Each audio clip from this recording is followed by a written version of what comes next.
सिंदूर तो ट्रेलर था, फिल्म अभी बाकी है।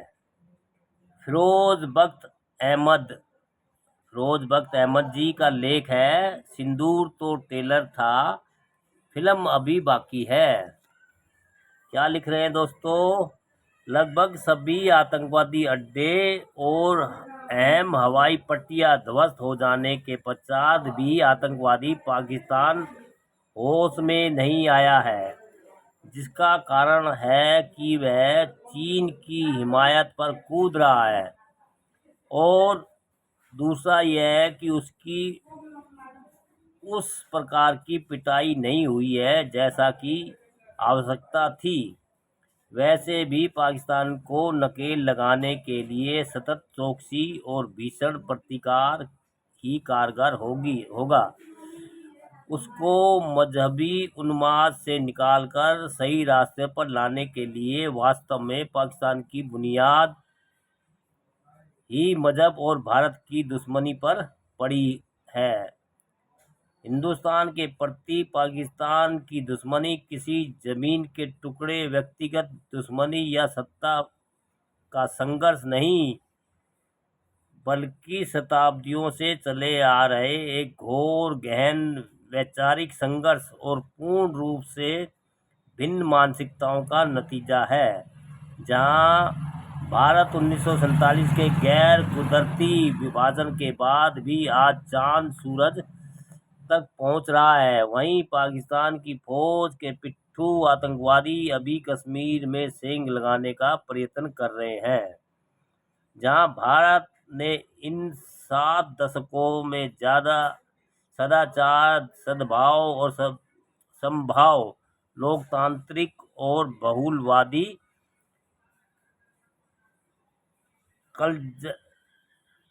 कलजई विचारधारा को जन्म दिया है, वहीं नमस्ते जी, पाकिस्तान समाज को इस देश में ने संकीर्णता पूर्ण मजहबी उन्माद पर उठाया है। जनता के दिल और दिमाग में घास की रोटी खाएंगे, एटम बम बनाएंगे कि खतरनाक और खुरापाती दुर्भावना कूट कूट कर भर दिया गया है।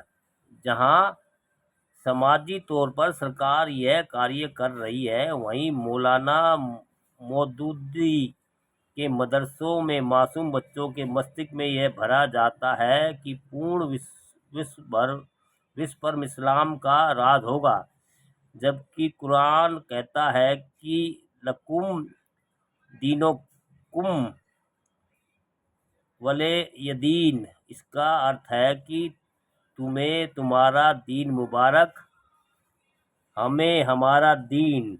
अच्छा होता कि पाकिस्तान इसी रास्ते पर चलता, मगर समस्या ये है कि इस मुल्क ने अपना अलग ही इस्लाम बना लिया है। मानसिकता और वैचारिक तौर से पाकिस्तान गजनवी, गोरी, बाबर, चंगेज, अब्दाली आदि जैसे शासकों को अपना आइडियल मानता है, न कि हजरत मोहम्मद सल्लम को। यही उनकी समस्या का मुख्य कारण है। विभाजन के बाद यदि पाकिस्तान भारत को अपना बड़ा भाई मान लेता, तो वह आज भुखमरी का शिकार न होकर न जाने कहां से कहां तक पहुंच जाता। जिस प्रकार से वहां की फौज मुखिया ने बीभत्स द्विराष्ट्रीय दृष्टिकोण को दर्शाते हुए हिंदू भाइयों को गलियाया है, पाकिस्तान का सर्वनाश तय है। पाकिस्तान कोई प्राकृतिक, ऐतिहासिक या भौगोलिक कारणों से बना देश नहीं, बल्कि यह एक नकली देश है जो कुछ ही दिनों में कब्रिस्तान की सूरत में मात्र 30% ही रह जाएगा, क्योंकि बलूचिस्तान, सिंध अधिक दिन न रहकर बांग्लादेश की भांति ही कट जाएंगे, जैसा कि मौलाना अब्दुल कलाम आजाद ने भी भविष्यवाणी की थी। आज लगभग 400 पाकिस्तानी सैनिक बलूचिस्तान की आज़ादी सेना द्वारा मौत के घाट उतार दिए गए हैं।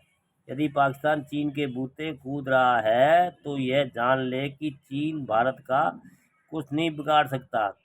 यदि चीन ने भविष्य में सीधा पाकिस्तान की हिमायत में भारत से टकराने की कोशिश की तो कागजों में बावजूद भारी भरकम होने से कि उसे ऐसा करारा जवाब मिलेगा जिससे न केवल वह बल्कि पूर्ण विश्व दांतों तले उंगलियां दबा लेगा। यही कारण है कि भारत ने पूरी दुनिया में सर्वदलीय प्रतिनिधिमंडल भेजने का फैसला किया ताकि दुनिया जान सके कि पाकिस्तान ने किस तरह भारत पर जुल्म करके निर्दोष नागरिकों की जान ली है। उसे यह भूलने वाला नहीं है और सिंदूर 2 की पूरी तैयारी में है। चीन को सिवाय 1962 के किसी भी युद्ध का अनुभव है जब एक कमजोर प्रधानमंत्री विराजमान थे कि जिन्होंने उसके सामने घुटने टेक दिए थे और लंबी चौड़ी जमीन गंवाई थी। चीन और IMF के टुकड़ों पर पलने वाला पाकिस्तान कभी भी भारत के पार नहीं हो सकता। सिंदूर तो ट्रेलर था, फिल्म अभी बाकी है। भाई बढ़िया लेख लिखा है फिरोज बख्त अहमद जी ने। कैसा लगा दोस्तों, अपनी राय दें और कमेंट्स करें।